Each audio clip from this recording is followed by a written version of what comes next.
অতি দ্রুত নির্বাচন কমিশন পুনর্গঠন করে স্থানীয় সরকার নির্বাচনের দাবিতে নির্বাচন ভবনের সামনে আজ বিক্ষোভ সমাবেশ কর্মসূচি পালন করছে জাতীয় নাগরিক পার্টি এনসিপি। এ বিষয়ে জানতে যাচ্ছি সহকর্মী মেজবা হাসানের কাছে।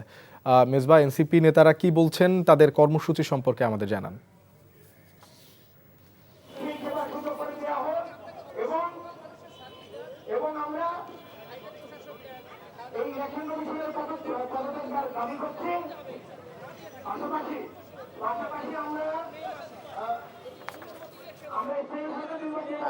পূর্ব ঘোষিত অনুযায়ী কিন্তু এনসিপি নেতাকর্মীরা যে নির্বাচন কমিশনের সামনে যে বিক্ষোভ সমাবেশ ছিল সেটি কিন্তু দুপুর 12টার সময়, ঠিক যত সময় শুরু হয়েছে তার আগে ভাগেই কিন্তু নেতাকর্মীরা ছোট ছোট বিক্ষোভ নিয়ে এখানে জড়ো হতে শুরু করে। এখন কিন্তু ঢাকা মহানগরের উদ্যোগে যে এনসিপি ঢাকা মহানগরের উদ্যোগে যে এনসিপির যে বিক্ষোভ সমাবেশ সেটি কিন্তু চলছে।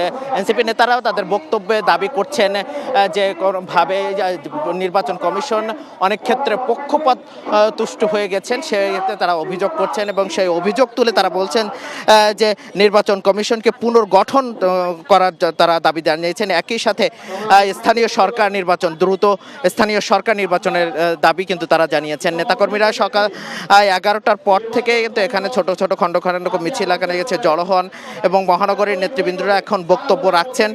একটু জানিয়ে রাখি, পূর্ব ঘোষণা দেওয়ার পর থেকে কিন্তু সকাল থেকে আইন শৃঙ্খলা বাহিনীর আমরা পর্যাপ্ত উপস্থিতি দেখেছি।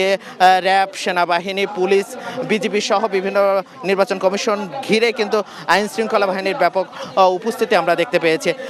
এখন কিন্তু সমাবেশ চলছে। নেতাকর্মীদের যে তারা পূর্ব ঘোষণা দিয়েছিলেন যে একই সাথে যে নির্বাচন কমিশন পুনর্গঠন, একই সাথে তারা দাবি তুলেছেন যে স্থানীয় সরকার নির্বাচন দ্রুত হতে হবে, সেই দাবি কিন্তু চলেছেন। এবং 5ই আগস্টের পর, গণঅভ্যুত্থানের পরে যে সংস্কারের উদ্দেশ্যে যে নির্বাচন কমিশন গঠন করা হয়েছে, সেই নির্বাচন কমিশন অনেক ক্ষেত্রে একটি রাজনৈতিক পক্ষের হয়ে কাজ করছে বলে নেতারা অভিযোগ করছেন। এবং 2020 সালের যে স্বৈরাচার সরকারের সময় ঢাকা সিটি কর্পোরেশন নির্বাচন সহ নানা নির্বাচন নিয়ে কিন্তু তারা অভিযোগ তুলেছেন।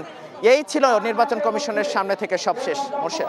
মেজবা, আপনাকে ধন্যবাদ। দর্শক, আমরা জানছিলাম এনসিপির বিক্ষোভের খবর। এই ঈদে জামা জুতো অ্যাক্সেসরিজের ডিসকাউন্ট।